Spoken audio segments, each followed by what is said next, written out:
Mi hermano me dijo, admítelo o llamaré a la policía, después de culparme por vaciar la cuenta familiar. Yo solo respondí, hazlo. Y, en su lugar, la policía lo atrapó a él. Mis padres solo pudieron quedarse mirando en silencio. Vivo en Monterrey, Nuevo León, y he sido casi totalmente independiente desde que tenía 18 años. Digo casi porque hubo una etapa en la universidad donde comía sopa instantánea 4 noches a la semana y ocasionalmente aceptaba un paquete de provisiones de mi mamá, pero yo pagué mi propia colegiatura. Trabajé medio tiempo en una oficina de preparación de impuestos y me gradué sin pedirles a mis padres ni un solo centavo más allá de una que otra caja de barras de granola. Mi hermano Diego es 3 años menor que yo. Diego es el tipo de persona que entra a una habitación e inmediatamente se convierte en el individuo más interesante de ella. Siempre ha sido así. Es guapo, divertido, de pensamiento rápido, se dedica a vender productos farmacéuticos y gana muy buen dinero haciéndolo. Si lo conocieras en una carne asada, probablemente pensarías que es genial. La mayoría de la gente lo piensa. Al crecer, Diego era el favorito. No lo digo con amargura. Bueno, tal vez un poco, pero es simplemente un hecho. Mi mamá, Leticia, es una bibliotecaria escolar jubilada, dulce como ella sola. Pero tiene un punto ciego del tamaño de un estacionamiento cuando se trata de Diego. Él era el bebé. Él era quien necesitaba más ayuda, más atención, más apoyo. Yo era el callado que resolvía las cosas por su cuenta. Así que todos simplemente asumían que yo estaba bien. Mi papá, Raúl, es empleado jubilado del servicio postal. Buen hombre. 65 años. Malas rodillas, principios de diabetes. Nos ama a los dos. Yo creo eso. Pero pasó todo su matrimonio cediéndole a mi mamá el control sobre los asuntos familiares. Si Leticia dice que el cielo es verde, Raúl busca una muestra de pintura para igualar el color. Esta es la cuestión con mi familia, no somos dramáticos. No somos el tipo de personas que avientan platos o tienen peleas a gritos en las cenas de Acción de Gracias o de Navidad. Somos el tipo de personas que dejan que las cosas se pudran en silencio hasta que la podredumbre es tan profunda que nadie puede arreglarla. Mensajes de texto pasivo-agresivos, silencios prolongados. Estoy bien cuando nada está bien. Esa es nuestra marca personal. Durante años, he mantenido una distancia cómoda. Los visito en los días festivos. Llamo a mi mamá cada par de semanas. Envío tarjetas de cumpleaños. No estoy distanciado. Solo estoy separado. Construí mi propia vida y me gusta. Tengo una casa con jardín. De hecho, mantengo un trabajo. Estoy orgulloso de un par de amigos cercanos. No es glamoroso, pero es mío. Diego, por otro lado, ha estado yéndose al fondo financiero durante años, y nadie habla de ello. Se casó con Valeria hace 4 años. Ella tiene 29 años, trabaja medio tiempo administrando las redes sociales de una tienda local y tiene expectativas de champaña con un presupuesto de agua mineral. Remodelaron su cocina el año pasado. Cubiertas de granito y todo lo demás. Diego maneja un Audi rentado. Tomaron un crucero a Los Cabos por su aniversario. Todo parece perfecto desde afuera. Yo sé cuánto ganan los representantes farmacéuticos. Es buen dinero. Pero no es dinero para un Audi, más crucero, más granito. No sin ayuda, pero me metí en mis propios asuntos porque eso es lo que hago. Eso es lo que hace nuestra familia. No hacemos preguntas. Debería contarles sobre una cosa más antes de adentrarme en lo que sucedió. En la cena de Navidad pasada, yo estaba en la casa de mis padres y Diego apareció usando un reloj nuevo. No soy un fanático de los relojes, pero sé lo suficiente para reconocer la marca Tag Heuer cuando veo uno. Mi mamá le hizo un cumplido. Valeria dijo algo sobre cómo Diego merecía algo bonito. Nadie preguntó cómo lo pagó. Yo me comí mi pavo y mantuve la boca cerrada. Ese es el contexto. Ese es el ecosistema, una familia donde los gastos de una persona nunca se cuestionan y el silencio de otra persona se confunde con falta de interés. El problema comenzó hace unos 4 meses cuando mi papá me llamó un martes por la noche. Esto era inusual. Papá no llama. Papá contesta las llamadas. Mamá llama. Ese es el sistema. Hola, hijo, me dijo, y su voz tenía esa cualidad cuidadosa de estar caminando sobre cáscaras de huevo que inmediatamente me puso en alerta. Tengo una pregunta para ti. Es un asunto un poco financiero. Claro, respondí. Cuando estuviste aquí en Semana Santa, de casualidad, hizo una pausa. ¿De casualidad usaste mi computadora? ¿La del estudio? Revisé mi correo electrónico en ella. ¿Qué pasa? Otra pausa. Tu madre notó que se movió algo de dinero de una de nuestras cuentas y está tratando de averiguar la línea de tiempo. ¿Cuánto dinero? 105.400 pesos. Me quedé sentado ahí por un segundo. Papá, ¿me estás preguntando si yo tomé 105.400 pesos de su cuenta bancaria? No, no, dijo rápidamente. Solo estamos tratando de averiguar qué pasó. Diego pensó que tal vez. Diego pensó que. Él dijo que tú le habías preguntado sobre la cuenta, sobre cómo funcionaba la banca en línea. Solo estaba tratando de ayudarnos a rastrearlo. Le dije a mi papá de manera clara y calmada que no le había preguntado nada a Diego sobre sus operaciones bancarias. Que no había accedido a ninguna cuenta financiera y que no tenía idea de lo que estaba hablando. Él dijo que estaba bien. Dijo que me creía. Dijo que probablemente era un error del banco y que lo solucionarían.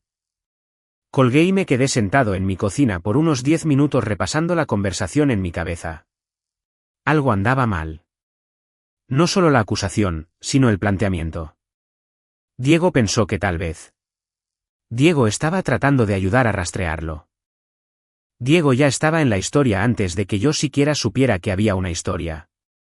Casi llamo a Diego en ese mismo momento. Casi. Pero algo me dijo que esperara. 2 semanas después, yo estaba en mi escritorio un miércoles por la mañana revisando las declaraciones trimestrales de un cliente cuando sonó mi teléfono. Número desconocido, código de área local. Hablo con Ignacio Macías. Habla el señor Macías, respondí. Señor Macías, soy el detective Pablo Márquez de la Policía de Monterrey. Llamo en relación con un reporte de robo que se ha presentado y su nombre ha surgido en conexión con ello. Me gustaría hacerle unas cuantas preguntas. ¿Estaría disponible para venir a la estación de policía esta semana? Sentí que el piso se inclinaba bajo mi silla. ¿Un reporte de robo? ¿Mi nombre? ¿Puede decirme quién presentó el reporte?, pregunté. Puedo decirle que involucra una denuncia de un miembro de la familia respecto al acceso no autorizado a una cuenta financiera. Preferiría discutir los detalles en persona. Le dije que estaría ahí. Colgué. Cerré la puerta de mi oficina, me volví a sentar y me quedé mirando la pared por 3 largos minutos. Mi compañera de trabajo, Carmen, tocó el cristal unos 10 minutos después. Ella es socia principal en la firma, de casi 40 años. Una de esas personas que nota todo y no comenta casi nada. Abrió la puerta a medias y dijo, «Te ves como alguien a quien le acaban de leer sus derechos constitucionales». «Qué curioso que lo digas», respondí. Ella entró y cerró la puerta. Le conté la versión corta. Ella escuchó sin interrumpir, lo cual es una de las cosas que siempre he respetado de ella. «Necesitas ir ahí con un plan», me dijo. «No solo con una explicación».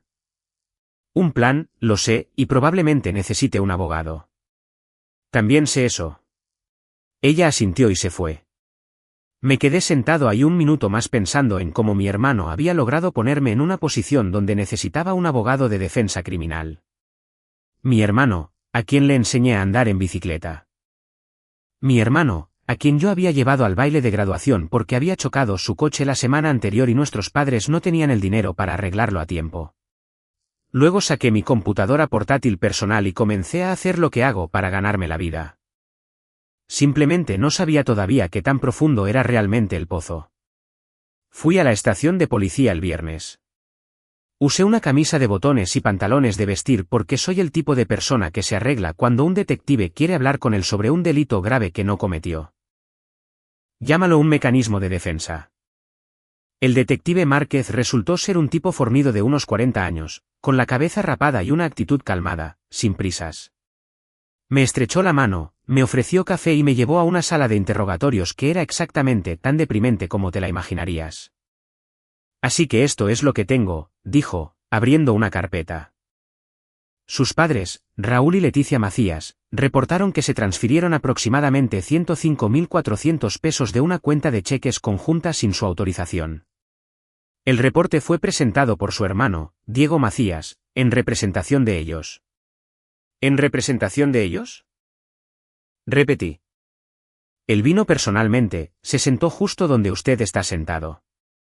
Declaró que usted tuvo acceso a la computadora de la casa durante una reciente visita familiar, que hizo preguntas sobre la configuración bancaria y que las transferencias no autorizadas comenzaron poco después. Nada de eso es cierto. Márquez me miró fijamente. Le estoy dando la oportunidad de contarme su versión. Así que lo hice. Le dije que había usado la computadora de mi papá para revisar el correo electrónico por unos 10 minutos el domingo de Semana Santa. Le dije que nunca le había preguntado a Diego ni a nadie más sobre sus operaciones bancarias. Le dije que no tenía idea de qué cuenta estaba involucrada ni de cómo se hicieron las transferencias. Y le dije a qué me dedicaba para ganarme la vida. Eso provocó una pequeña reacción, solo un parpadeo de sus cejas. Contabilidad forense, dijo. Sí. Así que puedo decirle en este momento que si obtiene los registros de direcciones de protocolo de Internet de esas transacciones, no rastrearán de vuelta a ningún dispositivo que me pertenezca ni a ninguna red que yo haya usado. Eso es útil. Todavía estamos en las etapas iniciales. Estaré en contacto. Salí de esa estación y me senté en mi auto durante 15 minutos. Mis manos no temblaban, pero querían hacerlo. Lo que seguía dando vueltas en mi cabeza no era la acusación en sí. Era el hecho de que Diego había entrado a una estación de policía y había mentido sobre mí formalmente en el registro. Eso no es un malentendido familiar. Eso es un acto deliberado. Llamé a mi mamá esa noche. Ignacio, cariño, sé que esto es molesto. Mamá, tú y papá presentaron un reporte policial en mi contra. Larga pausa. Diego se encargó de eso. Estaba preocupado. Dijo que era solo para crear un rastro de papel por si el banco lo necesitaba. ¿Un rastro de papel que dice que les robé? Nadie está diciendo que robaste nada. Diego simplemente entró en pánico. Ya sabes cómo se pone. Le dijo al detective que le pregunté sobre su inicio de sesión bancario. Eso nunca pasó. Bueno, tal vez se confundió. Tal vez recordó mal. Mamá, él se sentó en una estación de policía y dio una declaración formal. La gente no recuerda mal eso. Ella se quedó callada. Luego dijo lo que creo que ella genuinamente pensaba que solucionaría todo. Ignacio, por favor, no arruines a la familia por un error. Entró en pánico. Eso es todo. No discutí. No había nada que discutir. Ella ya había decidido cuál era la historia. Y en su versión, Diego era un hijo bien intencionado que se dejó llevar un poco y yo estaba exagerando. Está bien, mamá, dije. Te escucho. Colgué y abrí mi computadora portátil. Aquí es donde el tema de la contabilidad forense deja de ser un detalle de fondo y se convierte en la trama real. Lo primero que hice fue solicitar una copia del reporte policial a través del proceso de registros públicos. Tomó unos días. Cuando llegó, lo leí 3 veces. La declaración de Diego era detallada, demasiado detallada. No solo dijo que yo había preguntado sobre la configuración bancaria. Describió una conversación específica que supuestamente habíamos tenido en la cocina en Semana Santa donde yo le había preguntado sobre el número de cuenta y si la banca en línea usaba autenticación de 2 pasos. Proporcionó fechas de las transferencias. Proporcionó montos. Aquí está lo que me llamó la atención. El reporte enumeraba el monto del robo como 105.400 pesos. Pero en la sección de notas complementarias, una sección que Diego probablemente no se dio cuenta de que yo vería, había una referencia a una pérdida sospechosa total de 799.000 pesos. Leí ese número 4 veces. 799.000 pesos. Mis padres viven cómodamente, pero no son ricos. La pensión postal de mi papá y los modestos ahorros de jubilación de mi mamá son toda su red de seguridad. 799.000 pesos es una pérdida catastrófica para ellos. Y Diego había reportado 105.400 pesos, no 799.000 pesos. ¿Por qué? Porque no quería que nadie mirara demasiado de cerca los otros 693.600 pesos. Porque los 105.400 pesos fueron el retiro que se notó, el que fue lo suficientemente grande y lo suficientemente reciente como para que mi papá realmente lo viera en un estado de cuenta. El resto se había estado desangrando en cantidades más pequeñas durante un periodo mucho más largo. Yo no tenía acceso a los registros bancarios de mis padres. Sabía que no me los darían. No con Diego hablándoles al oído, diciéndoles que yo era el problema, pero sabía quién tendría que producirlos eventualmente, el banco. Llamé a Carmen, mi socia principal en la firma. Habíamos trabajado juntos durante 6 años. Confiaba en su juicio más que en el de casi cualquier otra persona. Necesito una recomendación para un buen abogado de defensa criminal. Le dije, no para un cliente, para mí. Ella no soltó un grito ahogado ni hizo un montón de preguntas. Solo dijo, te enviaré 3 nombres para esta noche. La abogada que elegí fue una mujer llamada Diana Palacios, una exfiscal de unos 50 y tantos años con cero tolerancia a las tonterías. En nuestra primera reunión, le expuse todo. Si el detective hace su trabajo, dijo ella, los registros bancarios contarán toda la historia, pero no vamos a quedarnos sentados esperando que haga su trabajo. Vamos a asegurarnos de que se conserven los registros correctos.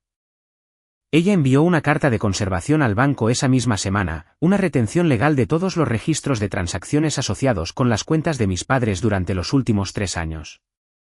También redactó una respuesta formal al reporte policial negando categóricamente cada afirmación que Diego hizo y solicitando que la investigación incluyera la verificación de direcciones de protocolo de Internet y rastreo de dispositivos para todas las transacciones marcadas. Mientras tanto, hice algo de lo que no estoy orgulloso, pero que volvería a hacer. Revisé mis propios registros, correos electrónicos, mensajes de texto, entradas de calendario, y construí una línea de tiempo de cada día que había visitado a mis padres durante los últimos 3 años. Fechas, horas, propósito y final de la visita. Luego los crucé con mis registros de viajes de trabajo, vuelos, reservaciones de hotel, horarios de reuniones con clientes. Para 9 de las fechas de transacciones marcadas, yo estaba en un estado completamente diferente. Me senté en la mesa de mi cocina a la 1 de la mañana mirando una hoja de cálculo que probaba que mi hermano había mentido sobre mí a la policía para encubrir el hecho de que les había estado robando a nuestros padres durante años. Y la parte que realmente me afectó, la parte que se asentó en mi pecho como un ladrillo, fue que mis padres iban a pelear conmigo por esto. Iban a pelear conmigo por esto porque admitir que yo tenía razón significaba admitir lo que Diego había hecho, y ellos no estaban hechos para eso. Guardé la hoja de cálculo. Hice una copia de seguridad en 2 discos separados y luego me fui a la cama porque la siguiente parte iba a requerir paciencia, y la paciencia requiere dormir. Las siguientes 6 semanas fueron la etapa más difícil de mi vida adulta y no porque haya sucedido algo dramático. Todo lo contrario. No sucedió nada. Ese era el punto. Diana, mi abogada, me dijo que la cosa más importante que podía hacer era ser aburrido. No confrontar a Diego. No tener ninguna conversación emocional con mis padres. No publicar nada en las redes sociales. No hacer nada que pudiera ser caracterizado como vengativo o inestable por cualquier persona que buscara desacreditarme más adelante. Estás construyendo un expediente para el caso, me dijo. Los mejores expedientes son armados por personas que parecen completamente tranquilas desde afuera. Así que eso fue lo que hice. Fui al trabajo. Volví a casa. Puse a funcionar mi lavavajillas, corté el césped de mi jardín y vi baloncesto los jueves por la noche. Y en las horas tranquilas entre todo eso, construí la reconstrucción financiera más exhaustiva que jamás haya armado en mi carrera. Carmen me ayudó. No oficialmente. Ella no estaba involucrada en ninguna capacidad legal, pero había estado haciendo trabajo forense durante 20 años y sabía cosas que yo no sabía. Me ayudó a estructurar mi análisis para que resistiera el escrutinio. Documentación limpia, atribución clara de fuentes, sin espacios en blanco. Estás tratando esto como el caso de un cliente, me dijo una noche mientras revisábamos mi línea de tiempo. Porque esa es la única manera que sé de manejarlo. Ella me miró por un segundo. ¿Estás bien? No, pero estoy haciendo esto. Esto es lo que logré armar a partir del reporte policial, mis propios registros y alguna información preliminar que Diana obtuvo a través del proceso de descubrimiento. Hace 3 años, mi mamá agregó a Diego a una cuenta de cheques conjunta que estaba vinculada a los ahorros de jubilación de mis padres. La razón declarada fueron las emergencias médicas. El diagnóstico de diabetes de papá la había asustado y quería que alguien pudiera acceder a los fondos rápidamente si algo sucedía. No me agregó a mí. No me siento herido por eso. Yo vivo al otro lado de la ciudad y Diego vive a 2 calles de ellos. Tenía sentido logísticamente. Lo que no tenía sentido logísticamente era el patrón de retiros que comenzó unos 4 meses después de que Diego fuera agregado a la cuenta. Las transacciones eran inteligentes. Le daré crédito por eso. La mayoría eran de menos de 17.000 pesos. Algunas estaban estructuradas en números redondos. 8.500 pesos, 13.600 pesos. Eso podría parecer transferencias domésticas rutinarias si no estabas prestando atención. Algunas estaban enmascaradas como pagos a proveedores que resultaron ser las propias cuentas de tarjeta de crédito de Diego. Él movía dinero de la cuenta conjunta a un intermediario, luego usaba eso para pagar su tarjeta de crédito o la renta de su auto. El total a lo largo de 34 meses ascendió a aproximadamente 799.000 pesos. Mis padres nunca se dieron cuenta porque mi mamá no estaba revisando la cuenta regularmente y mi papá le dejaba la administración financiera a ella. El retiro de 105.400 pesos que finalmente captó su atención fue más grande que las cantidades habituales de Diego. Se había desesperado o descuidado, probablemente ambas cosas. Y cuando salió a la luz, no confesó. Me señaló a mí. Ahora, esta es la parte que tomó más tiempo y requirió más paciencia. Yo necesitaba los verdaderos registros bancarios para confirmar lo que había reconstruido circunstancialmente. La carta de conservación de Diana aseguraba que los registros no serían eliminados, pero obtener acceso a ellos requería la cooperación de mis padres, la cual no iba a conseguir, o la investigación policial en curso. El detective Márquez, hay que reconocerlo, estaba haciendo su trabajo. Él había solicitado los registros del banco como parte de la investigación.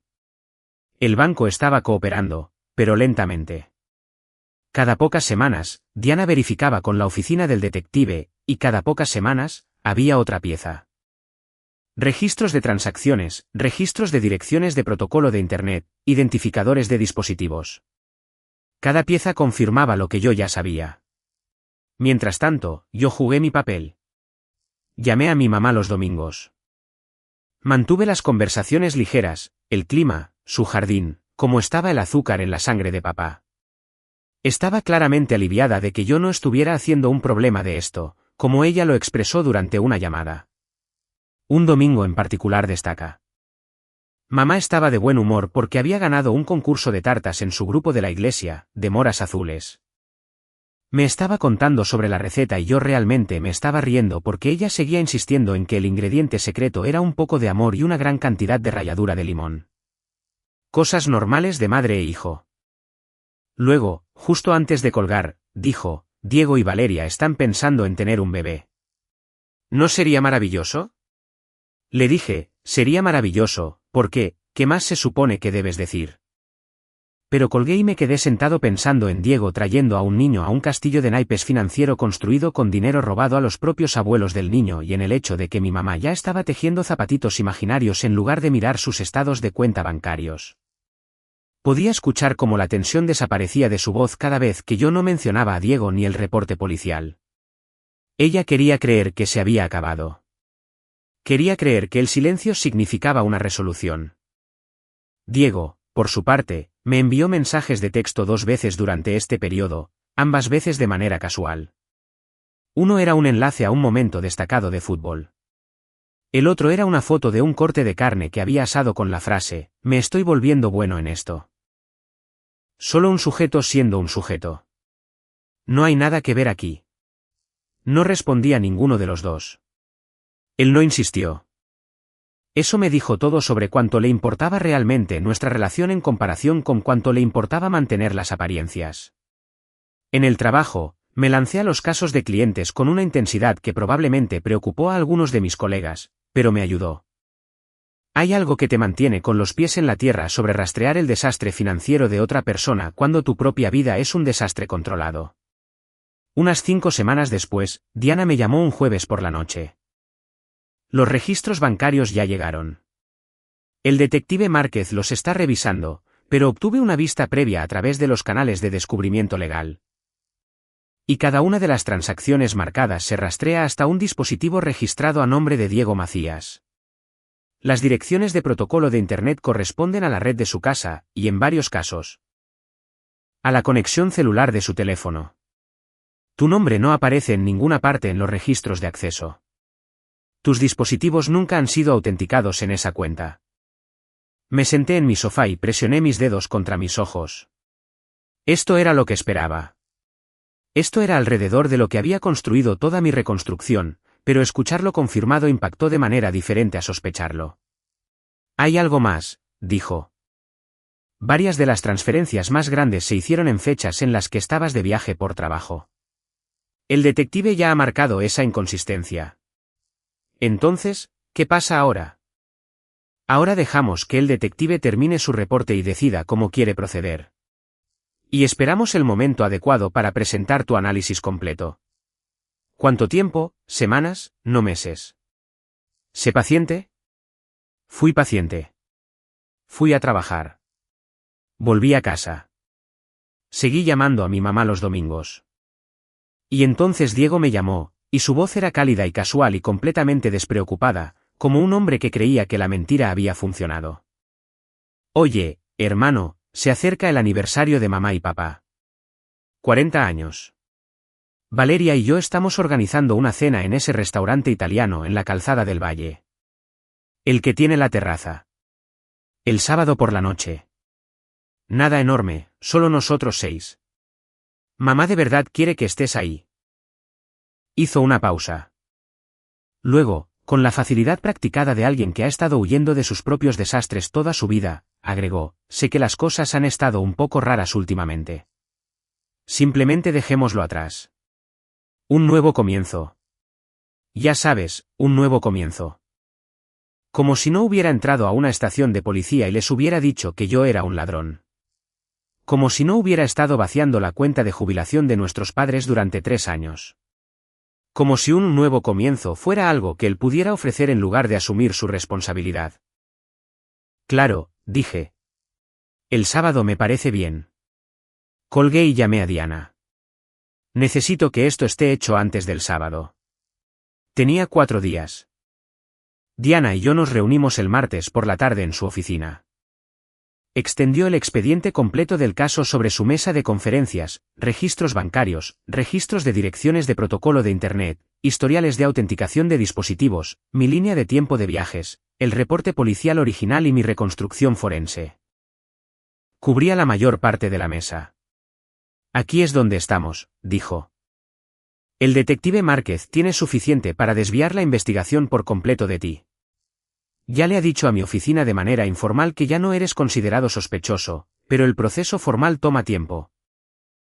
Y no ha actuado contra tu hermano todavía porque los registros bancarios aún están siendo verificados a través de su departamento de fraudes. ¿Podemos acelerar eso? No necesitamos hacerlo. Lo que necesitamos es que el detective tenga tu análisis completo, el que conecta cada retiro a los dispositivos de Diego. Cruza las fechas en las que estuviste fuera del estado e identifica las cuentas intermediarias que usó Diego para dirigir fondos a sus líneas de crédito personales. Esa es la pieza que convierte esto de una actividad sospechosa a un claro patrón de fraude. Tocó la pila de papeles. Le entregaré esto a Márquez mañana por la mañana junto con una solicitud formal para que los cargos en tu contra sean desestimados y una recomendación para que la investigación sea redirigida. ¿Y si dice que necesita más tiempo? No lo hará. Este es un trabajo más limpio que el que su departamento usualmente recibe de asesores externos. Hiciste su trabajo por él, Ignacio. Él estará agradecido. Fui a casa y no dormí bien. No porque estuviera nervioso, la evidencia era hermética. Había verificado cada punto de datos 2 veces, sino porque sabía que lo que venía a continuación iba a destrozar a mi familia, y ninguna cantidad de hojas de cálculo hace que eso se sienta bien. Me acosté en la cama mirando el techo y pensando en la Navidad cuando yo tenía 12 años y Diego 9. Él había querido este coche a control remoto, uno de esos caros para aficionados, y nuestros padres no podían costearlo. Yo había estado ahorrando dinero de cortar el césped todo el verano. Se lo compré. Jugó con él durante 2 meses seguidos. Lo llevaba a todas partes. Les decía a sus amigos que su hermano mayor se lo había comprado. No sé por qué ese recuerdo apareció a las 2 de la mañana, pero se quedó allí en la oscuridad conmigo hasta que finalmente me quedé dormido. El miércoles por la mañana, Diana entregó el archivo. Me llamó al mediodía. Lo está revisando ahora. Me preguntó 2 veces si habías hecho esto tú mismo. Le dije que te dedicas a esto para ganarte la vida y dijo, parafraseando, que esta es la remisión de caso más organizada que ha recibido de un civil. Entonces, ¿qué sigue? Él termina su revisión. Consulta con la oficina del fiscal. Y basándose en lo que está viendo, espero que quiera hablar con Diego antes del sábado. No puedo garantizar el momento exacto por su parte. Pero, Ignacio, sin importar lo que el detective haga o deje de hacer para el sábado. Tú estás libre. La evidencia te exonera por completo. Todo lo demás es sobre Diego ahora. Eso debería haber sido un alivio. Y en alguna parte lógica de mi cerebro, lo era. Pero el resto de mí estaba pensando en mis padres sentados frente a Diego en ese restaurante italiano el sábado por la noche, celebrando 40 años de matrimonio y sin tener idea de que uno de sus hijos les había estado robando y el otro acababa de entregarle las pruebas a la policía. El jueves estuvo tranquilo. Trabajé. Mantuve mi teléfono cerrado. Carmen pasó por mi oficina a la hora del almuerzo. Estás rechinando los dientes otra vez, dijo, apoyándose en el marco de la puerta. No estoy rechinando los dientes. Lo has estado haciendo desde que entré. Tienes la mandíbula tan apretada que puedo verlo desde aquí. Entró y se sentó. ¿Cómo va el asunto? ¿Quieres hablar de ello? Lo pensé. No realmente, pero agradezco que preguntes. Me estudió por un segundo. Sabes, Ignacio, se te permite estar enojado por esto. No tienes que procesarlo como el expediente de un caso. Es la única forma que conozco de procesarlo. Lo sé. Por eso lo digo. ¿Se levantó? Trata bien a esa mandíbula. El trabajo dental es caro. Alrededor de las 4 de la tarde, Diana me envió un mensaje de texto. Márquez ha revisado el expediente completo. Tiene preguntas, pero son para aclarar, no de escepticismo. Sigue adelante.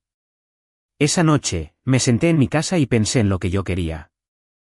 No estratégicamente, ya había hecho todo el pensamiento estratégico que iba a hacer. Quiero decir, personalmente, ¿qué resultado quería realmente? Quería ser exonerado. Eso estaba sucediendo. Quería que Diego enfrentara las consecuencias. Eso estaba en marcha. Pero, ¿qué quería con mis padres? ¿Qué quería con la versión de mi familia que nos había mirado a Diego y a mí y había decidido sin ninguna evidencia que yo era el ladrón más probable? No tenía una respuesta clara. Todavía no la tengo. El viernes por la mañana, mi teléfono sonó. Era el detective Márquez. Señor Macías, he completado mi revisión de los materiales que su abogada proporcionó. Me gustaría que viniera esta tarde si está disponible. No como sospechoso. Quiero ser claro en eso. Necesito confirmar algunos detalles en su análisis antes de tomar los siguientes pasos. ¿Fue? La misma estación, la misma sala de interrogatorios, el mismo mal café, el mismo olor en el pasillo, la misma luz fluorescente zumbando en el vestíbulo. Pero esta vez, la carpeta sobre la mesa era la mía. Márquez tenía una taza de café frente a él y lentes de lectura que no había visto antes. Claramente había estado en esto por un buen rato. Seré honesto con usted, señor Macías. He estado haciendo esto por 16 años y no es frecuente que reciba un expediente de caso de la parte acusada que sea más minucioso que cualquier cosa producida por mi departamento. No era exactamente la parte acusada, pero aprecio eso. Él dio un pequeño asentimiento. Me parece justo. Me guió a través de la línea de tiempo de las transacciones metódicamente. Mostraba una fecha de retiro específica, monto, enrutamiento, y yo confirmaba cómo lo había rastreado, coincidencia de identificación de dispositivo, geolocalización de dirección de protocolo de Internet, las estructuras de las cuentas intermediarias. Mis registros de viaje correspondientes para las fechas donde aplicaba. Se detuvo a la mitad y se reclinó en su silla. ¿Usted se dedica a esto para ganarse la vida? Sí. ¿Cuánto tiempo lleva haciendo trabajo forense? Unos 9 años. Él asintió lentamente, mirando el expediente. Luego pasó a la sección de la cuenta conjunta, aquella a la que mi madre había agregado a Diego para emergencias médicas. ¿Esta cuenta?, dijo. ¿Su hermano es el titular conjunto? Sí. Y su madre lo agregó voluntariamente. ¿Hasta dónde sé? Sí. Me dijo que era en caso de que mi papá tuviera una emergencia médica. Márquez cerró la carpeta. No dramáticamente. Solo de la forma en que lo hace alguien cuando ha visto lo suficiente para saber lo que necesita hacer a continuación. Necesito hacer algunas llamadas. Me puse de pie. Nos dimos la mano. No me dijo cuáles serían esas llamadas, y yo no pregunté. Caminé hacia mi auto, me senté en el asiento del conductor y miré a través del parabrisas hacia el estacionamiento. Mañana era sábado, la cena de aniversario. Aún no había decidido si iba a ir. Mi teléfono vibró. Un mensaje de texto de Diego. Reservaciones a las 7. Valeria dice, ponte algo bonito, jajaja. Nos vemos ahí, hermano. Lo leí 2 veces, bajé mi teléfono y conduje a casa. Fui a la cena. Sé que algunos de ustedes están gritándole a sus pantallas ahora mismo, pero esta es la cuestión. No fui por Diego. No fui por mi mamá. Fui porque mis padres han estado casados por 40 años, y mi papá, que nunca pidió estar en el medio de nada de esto, merecía tener a sus 2 hijos en la mesa por una noche más, incluso si fuera la última. El restaurante era bonito. Manteles blancos, velas, una terraza con vista. Valeria claramente lo había elegido. Ya estaba allí cuando llegué, acomodando un pequeño ramo de flores que había traído como centro de mesa. Levantó la vista y me dio una sonrisa que logró ser tanto acogedora como territorial. Ignacio, viniste. No me lo perdería. Diego se levantó y me estrechó la mano. Agarre firme, contacto visual directo, sonrisa cálida, el paquete completo. Si no supiera lo que sabía, habría pensado que estaba genuinamente feliz de verme. Mis padres llegaron unos minutos después. Mamá me abrazó fuerte y pude sentir el alivio en ello. Alivio de que yo estuviera allí, de que no estuviera haciendo una escena, de que la familia estuviera actuando con normalidad. Papá me dio una palmada en el hombro y dijo, qué bueno verte, hijo. Ordenamos, comimos, hablamos sobre el jardín de papá, el nuevo cliente de Valeria, un viaje que mis padres estaban pensando hacer a Puerto Vallarta. Diego contó una historia sobre una conferencia de ventas en la Ciudad de México que nos hizo reír a todos. Estaba en su mejor momento. Encantador, autocrítico, la estrella de la mesa. Lo vi dominar el lugar y pensé en las hojas de cálculo en mis unidades de respaldo. En un punto durante el postre, mamá cruzó la mano por la mesa y apretó la mía. Me alegra que estemos todos juntos, dijo, y sus ojos estaban húmedos. Esto es lo que importa. Yo se la apreté de vuelta. No dije nada. Nos despedimos en el estacionamiento alrededor de las 9 de la noche. Abracé a mi papá. Abracé a mi mamá. Estreché la mano de Diego de nuevo, y conduje a casa, sabiendo que era la última vez que los 6 nos sentaríamos todos juntos en una mesa de esa manera. El lunes por la mañana, el detective Márquez llamó a Diego y le pidió que entrara para una entrevista de seguimiento. Sé esto porque Diana me lo contó. Sé lo que pasó en la entrevista porque se convirtió en parte del registro del caso. Diego entró confiado. ¿Por qué no lo estaría? Hasta donde él sabía, la investigación todavía me apuntaba a mí. Márquez le pidió que repasara su declaración original de nuevo, la conversación de la cocina, las preguntas sobre el banco, la línea de tiempo. Diego repitió todo, consistente con su primera versión. Lo había practicado. Entonces Márquez abrió mi expediente. Le mostró a Diego los registros de las direcciones de protocolo de Internet. Le mostró los registros de autenticación de dispositivos. Le mostró el enrutamiento de las cuentas intermediarias y le mostró las 9 fechas de transacciones donde era verificable que yo estaba en un estado diferente. El abogado de Diego, porque trajo uno, lo cual te dice que no estaba tan confiado como parecía, solicitó un receso. Salieron durante 20 minutos. Cuando regresaron, el abogado de Diego dijo que su cliente no respondería más preguntas. Para el miércoles, la oficina del fiscal había abierto una investigación formal sobre Diego por robo y por presentar un reporte policial falso. La queja original en mi contra se cerró oficialmente.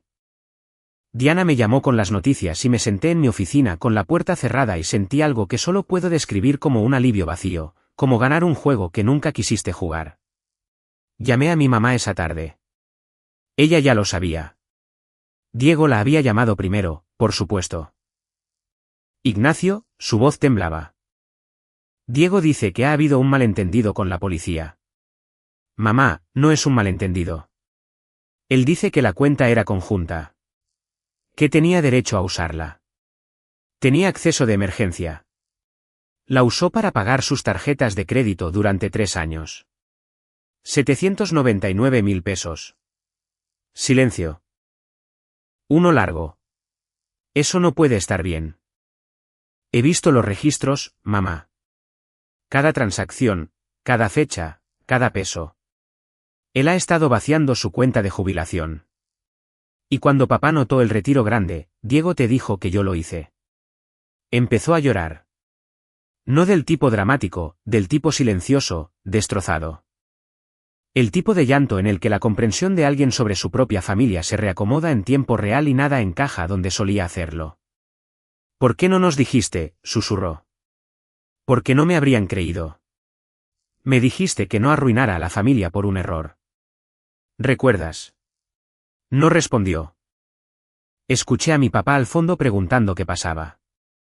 Ella no podía articular palabras. Mamá, tengo que irme. Lamento que esto haya pasado. No quería nada de esto. Hablaba en serio. En el transcurso de las siguientes semanas, las cosas se desmoronaron de la forma en que lo hacen las cosas. Diego contrató a un abogado defensor, uno de verdad, no el tipo que había llevado a la entrevista con la policía. Valeria descubrió toda la magnitud de la situación financiera. Cuando comenzaron las facturas legales, Diego ya no pudo ocultarse. Por lo que escuché a través de mi papá, hubo muchos portazos. Mis padres fueron al banco y se sentaron en una reunión donde el departamento de fraudes los guió a través de cada retiro no autorizado.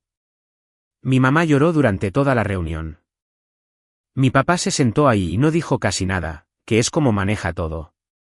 Pero de alguna manera se sintió peor esta vez. Diego me llamó una vez unas 3 semanas después de que la investigación cambió de rumbo. Casi no contestó. No podías simplemente dejarlo pasar, dijo. Sin enojo, exactamente, más bien perplejidad. Como si genuinamente no pudiera entender por qué yo no había aceptado ser el chivo expiatorio. Presentaste un reporte policial diciendo que les robé a nuestros padres. Diego, casi me arrestan en mi oficina. Iba a devolverlo. Ibas a devolver 799.000 pesos. Eventualmente. Sí. Tenía un plan. Tu plan era yo. Yo era el plan. No tuvo nada que decir a eso. Nos quedamos en silencio durante unos 10 segundos. Luego colgó.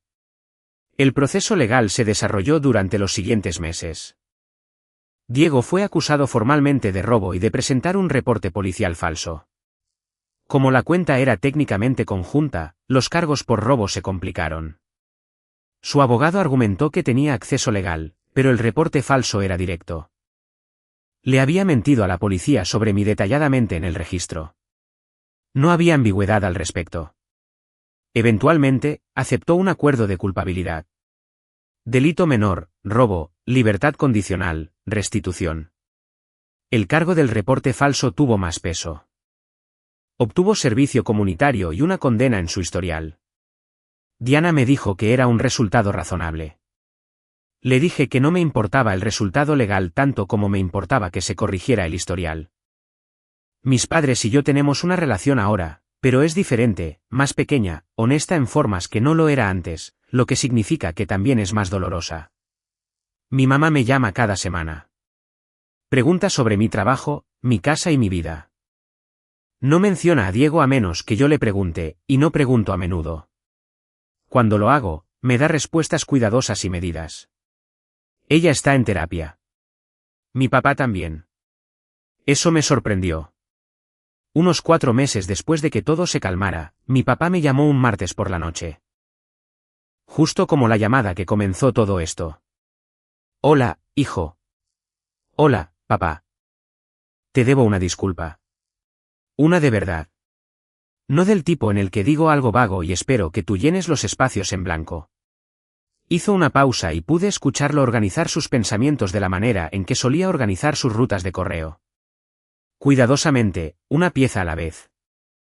Debí haber hecho preguntas más difíciles cuando ese dinero desapareció.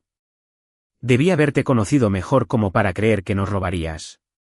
Y cuando me dijiste que no fuiste tú, debí haber peleado por ti en lugar de dejar que tu madre lo suavizara. Te fallé como padre. Y lo siento. Me quedé de pie en mi cocina con el teléfono contra mi oreja y sentí que algo se aflojaba en mi pecho que había estado apretado durante meses. Gracias, papá. Eso significa mucho. ¿Quieres venir a cenar este fin de semana? Solo nosotros. Sin ninguna agenda en especial, solo pastel de carne. Sí, me gustaría eso. Diego y Valeria se separaron.